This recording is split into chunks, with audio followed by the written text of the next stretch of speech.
गोव्याच्या नाईट लाईफची ओळख असलेल्या प्रसिद्ध अशा टिटोज क्लबवरही आता सील लावण्यात आलंय. बागा कळंगूट परिसरात नियमाचं उल्लंघन करणाऱ्या क्लब, बार आणि रेस्टॉरंट्सवर सध्या कारवाई सुरू आहे. टिटोजसह आतापर्यंत 8 ठिकाणं सील करण्यात आली आहेत. पण या कारवाईनंतर एक मोठा प्रश्न उपस्थित होतोय, तो म्हणजे जर या क्लब आणि रेस्टॉरंटकडे आवश्यक परवानग्याच नव्हत्या, तर मग इतकी वर्ष ही ठिकाणं सुरू कशी होती आणि याआधी त्यांच्यावर कारवाई का झाली नाही? बारदेशच्या जिल्हा दंडाधिकाऱ्यांनी नेमलेल्या संयुक्त समितीनं या भागातील क्लब, बार आणि रेस्टॉरंटची तपासणी केली आहे. या समितीत अग्निशमन विभाग, पंचायत, अबकारी विभाग, अन्न आणि औषध प्रशासन, सार्वजनिक बांधकाम विभाग आणि जिल्हा प्रशासनाचे अधिकारी होते.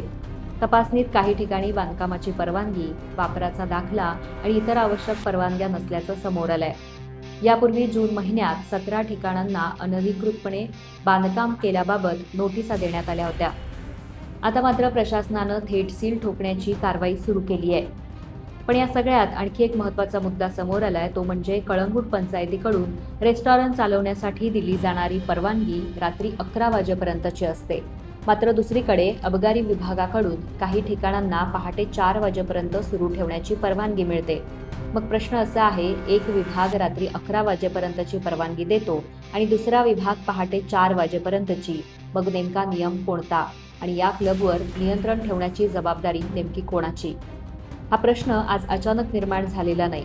यापूर्वीही टिटोजसह अनेक क्लब, बार आणि रेस्टॉरंटकडे अग्निशमन, आरोग्य, अबकारी आणि इतर विभागांच्या आवश्यक परवानग्या आहेत की नाहीत यावर प्रश्न उपस्थित झाले होते. काही ठिकाणी तर रेस्टॉरंटची परवानगी घेऊन प्रत्यक्षात नाईट क्लब चालवले जात असल्याचाही मुद्दा समोर आला होता. त्यामुळे ही बातमी आता फक्त टिटोज किंवा इतर काही क्लबपुरती मर्यादित राहत नाही, तर प्रश्न गोव्याच्या संपूर्ण नाईट लाईफच्या व्यवस्थेचा आहे. गोव्याची नाईट लाईफ ही इथल्या पर्यटनाचा महत्त्वाचा भाग आहे. दरवर्षी लाखो पर्यटक गोव्यात येतात.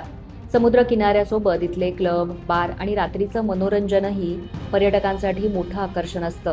त्यामुळं नाईट लाईफ बंद करणं हा उपाय नाही. पण क्लब चालवायचा असेल तर त्यांच्याकडे आवश्यक परवानग्या असणं, इमारत सुरक्षित असणं, आग लागल्यास लोकांना सुरक्षित बाहेर पडण्याची व्यवस्था असणं आणि आवाजाचे नियम पाळणंही तितकंच गरजेचं आहे. त्यामुळं टिटोजवर झालेली कारवाई ही फक्त एका प्रसिद्ध क्लबला सील लावल्याची बातमी नाही, तर यातून 3 मोठे प्रश्न निर्माण होतात.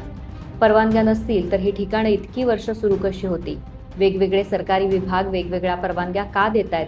आणि सगळ्यात महत्त्वाचं म्हणजे ही कारवाई काही दिवसांपुरतीच राहणार की आता गोव्यातील नाईट लाईफसाठी स्पष्ट आणि सगळ्यांना समान नियम लागू होणार?